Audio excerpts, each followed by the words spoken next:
Dear students of final year BA, in the criticism paper, we shall now discuss the next topic, Introduction to Post-Colonialism. It is a critical essay written by Ania Lumba.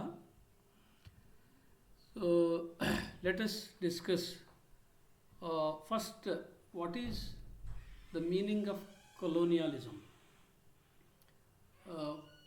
Oxford English Dictionary explains that the word colonialism is derived from colonia of Roman.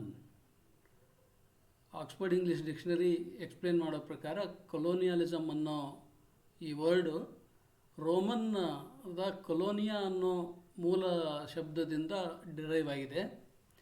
It means farm or settlement. ಇದು ಒಂದು ವಸತಿ ಮಾಡಿಕೊಳ್ಳೋ ಅಂಥದ್ದು, ಹೋಗಿ settle ಆಗೋ ಅಂಥ ಒಂದು ಅರ್ಥ ಕೊಡ್ತದೆ. Roman settled in other land, retaining their citizenship in the motherland. See, in the world, for the first time, the Roman people started going to some other country and settling there, retaining their citizenship in their motherland.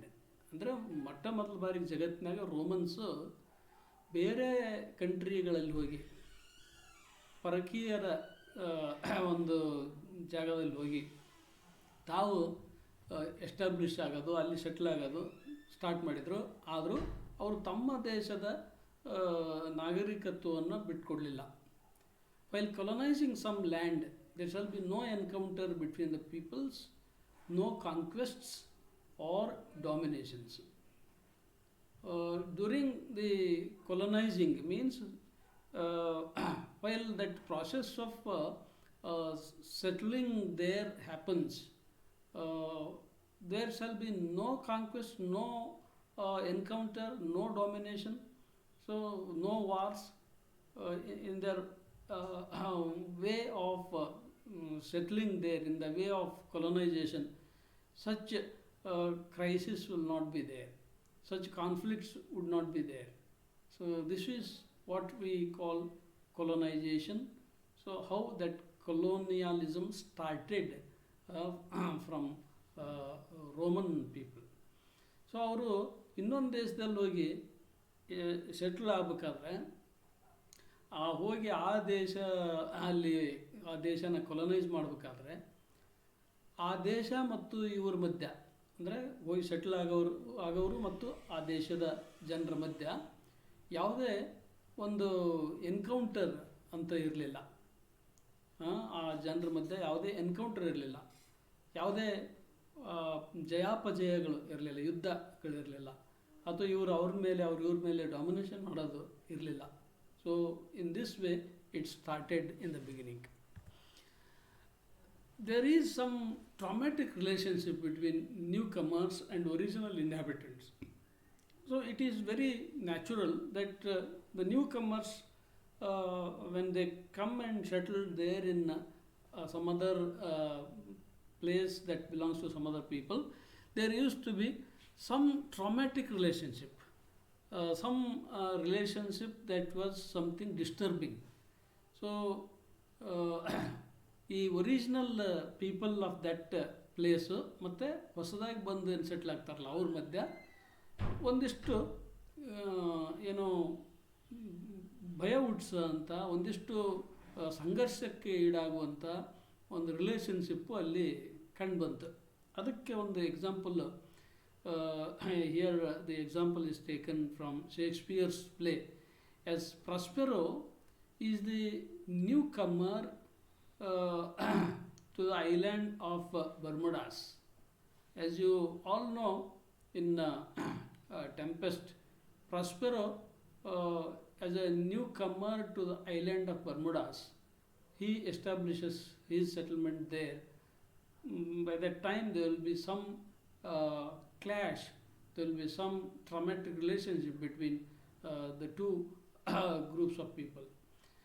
As a land is colonized, the process of unfarming or reforming of the original community takes place. So it is naturally happening when some newcomer settles there in new place.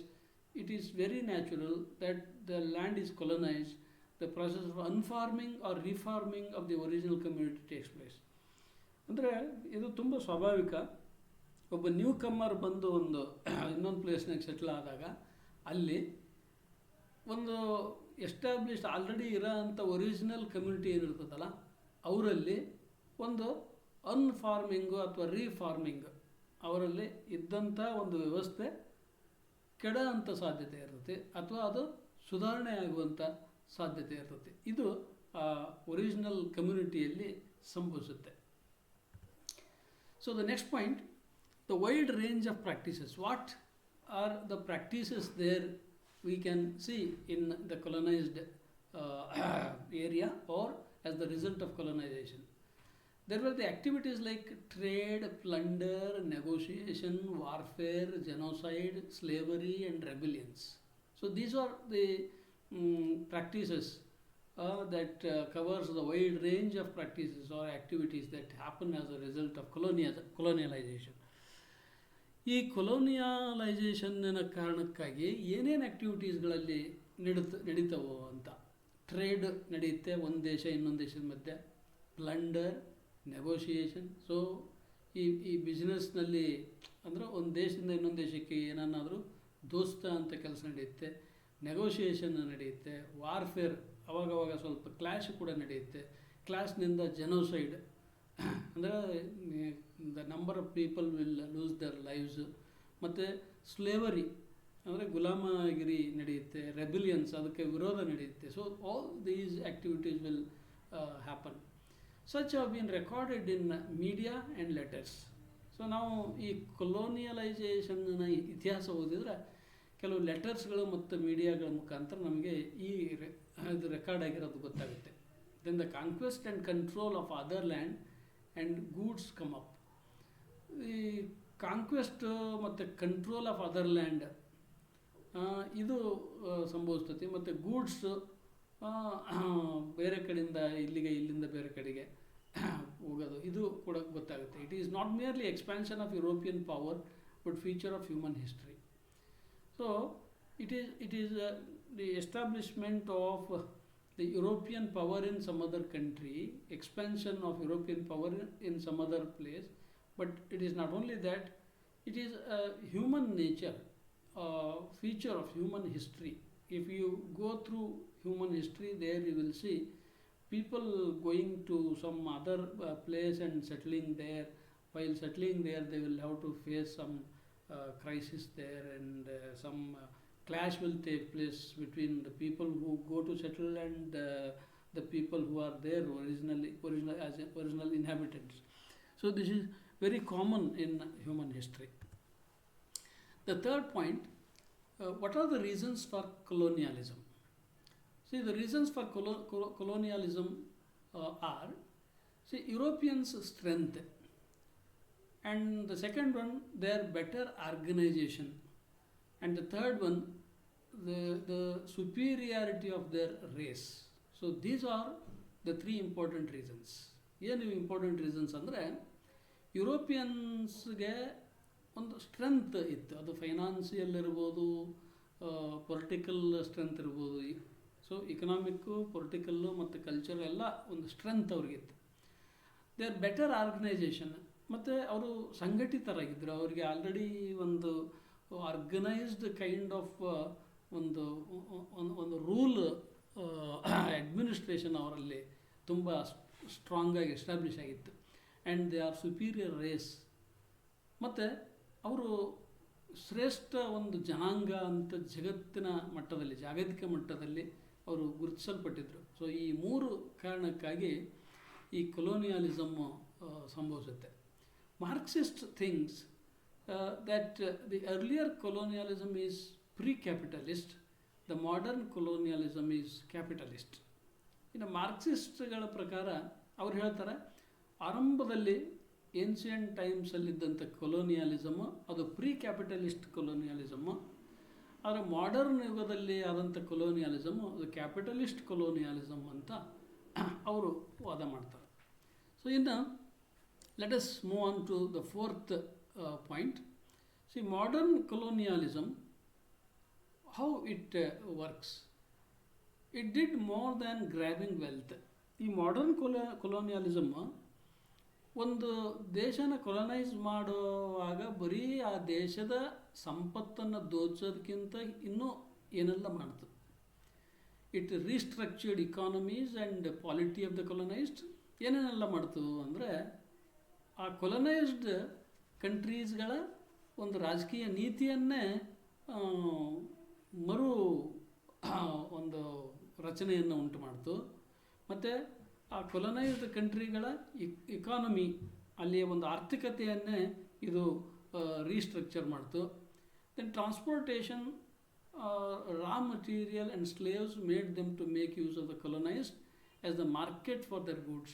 ಇನ್ನೊಂದು, ಈ ತಮ್ಮ ಗೂಡ್ಸ್ಗಳಿಗೆ ಕೊಲೊನೈಸ್ಡ್ ಒಂದು ಕಂಟ್ರಿಗಳನ್ನು ಒಂದು market ಥರನೂ ಕೂಡ ಕೊಲೊನೈಸರ್ಸು ಮಾಡ್ಕೊಂಡ್ರು. ಜೊತೆಗೆ ಆ ಕೊಲೊನೈಸ್ಡ್ ಕಂಟ್ರಿಗಳಲ್ಲಿ ಸ್ಲೇವ್ಸ್ಗಳನ್ನು ಮತ್ತು ಲೇಬರ್ಸ್ಗಳನ್ನು ಇವರು ತಮ್ಮ ದೇಶಕ್ಕೆ ರವಾನೆ ಮಾಡೋಂಥ ಕೆಲಸನೂ ಕೂಡ ಮಾಡಿದರು. They took cotton from India and supplied cloth back to India. So one example is given for such transportation, import and transport. So that is, they took cotton from India and supplied cloth back to India. ಅವರು ಇಂಡಿಯಾದಿಂದ ಕಾಟನನ್ನು ಒಯ್ದರು, ಆಮೇಲೆ ಅಲ್ಲಿಂದ ಏನೋ ಕ್ಲಾತನ್ನು supply ಮಾಡಿದರು. So fifth point, what are the results of colonization? The Europeans made their settlement and trade in India. So Europeans ಇಂಡಿಯಾದಲ್ಲಿ ತಮ್ಮ ಸೆಟಲ್ಮೆಂಟನ್ನು ಮಾಡಿ ತಮ್ಮ ಟ್ರೇಡ್ನ ಆರಂಭ ಮಾಡಿದರು. As the result of this global shift of population, as slaves and laborers happened. So global shift of population happened. ಅಂದರೆ ಜಾಗತಿಕ ಮಟ್ಟದಲ್ಲಿ ಪೀಪಲ್ಗಳು ಒಂದು ದೇಶದಿಂದ ಇನ್ನೊಂದು ದೇಶಕ್ಕೆ ಶಿಫ್ಟ್ ಆಗುವಂಥ ಒಂದು ಆ್ಯಕ್ಟಿವಿಟಿ ಸ್ಟಾರ್ಟ್ ಆಯಿತು. ಈ ಕಾರಣಕ್ಕೆ ಈ ಕೊಲೊನೈಸ್ಡ್ ಕಂಟ್ರಿಗಳಿಂದ ಜನ ಸ್ಲೇವ್ಸ್ಗಳಾಗಿ, ಲೇಬರರ್ಸ್ಗಳಾಗಿ ಆ ಇನ್ನೊಂದು ದೇಶಕ್ಕೆ ಹೋಗಕ್ಕೆ ಸ್ಟಾರ್ಟ್ ಮಾಡಿದರು. Colonial masters, soldiers, travellers, writers, missionaries, teachers and scientist came to India. ಮತ್ತು ಅಷ್ಟೇ ಅಲ್ಲ, ಆ ಕೊಲೋನಿಯಲ್ ಕಂಟ್ರಿಗಳಿಂದ ಕೊಲೊನೈಸ್ಡ್ ಕಂಟ್ರಿಗಳಿಗೆ ಮಾಸ್ಟರ್ಸ್ಗಳು ಅಂದರೆ ಯಜಮಾನರುಗಳು ಬಂದರು, ಓನರ್ಗಳು ಬಂದರು, ಸೋಲ್ಜರ್ಸ್ಗಳು ಬಂದರು, ಟ್ರಾವೆಲರ್ಸ್ ಬಂದರು, ರೈಟರ್ಸು, ಮಿಷನರೀಸು, ಟೀಚರ್ಸ್ ಮತ್ತು ಸೈಂಟಿಸ್ಟ್ಗಳು ಬಂದರು, ಇಂಡಿಯಾಕ್ಕೆ ಬಂದರು. ಇಲ್ಲಿ ಕೊಲೊನೈಸೇಷನ್ ಆದಾಗ gradually others domination and administrative interference prevailed. ಆಮೇಲೆ ಗ್ರ್ಯಾಜುವಲ್ ಆಗಿ ಆ ಬೇರೆ ಅವರು ಬಂದು ಇಲ್ಲಿ ಎಸ್ಟಾಬ್ಲಿಷ್ ಆದ್ರಲ್ಲ, ಅವರು ತಮ್ಮ ಪ್ರಭುತ್ವವನ್ನು ಸ್ಥಾಪಿಸೋಕ್ಕೆ ಆರಂಭ ಮಾಡಿದರು, ತಮ್ಮ ಡಾಮಿನೇಷನನ್ನು ಸಾಧಿಸೋಕ್ಕೆ ಆರಂಭ ಮಾಡಿದರು. ಆಮೇಲೆ ನಮ್ಮ ದೇಶದ ಅಡ್ಮಿನಿಸ್ಟ್ರೇಷನ್ನಲ್ಲಿ ಹಸ್ತಕ್ಷೇಪ ಮಾಡೋದಕ್ಕೆ ಆರಂಭ ಮಾಡಿದರು. The growth of European capitalism and industries developed. As the result, European capitalism grew into a huge one. So that led industrial development. ಅವರು ತಮ್ಮ ಹಣನ ಬಂದು ಇಲ್ಲಿ ತೊಡಗಿಸಾಕತ್ತಿದ್ರು. As the result of their capital, ಇಂಡಿಯಾದಲ್ಲಿ ಇಂಡಸ್ಟ್ರೀಸ್ಗಳು ಡೆವಲಪ್ ಆದವು. So in this video let us stop at this much. In the next video we can continue from the next point.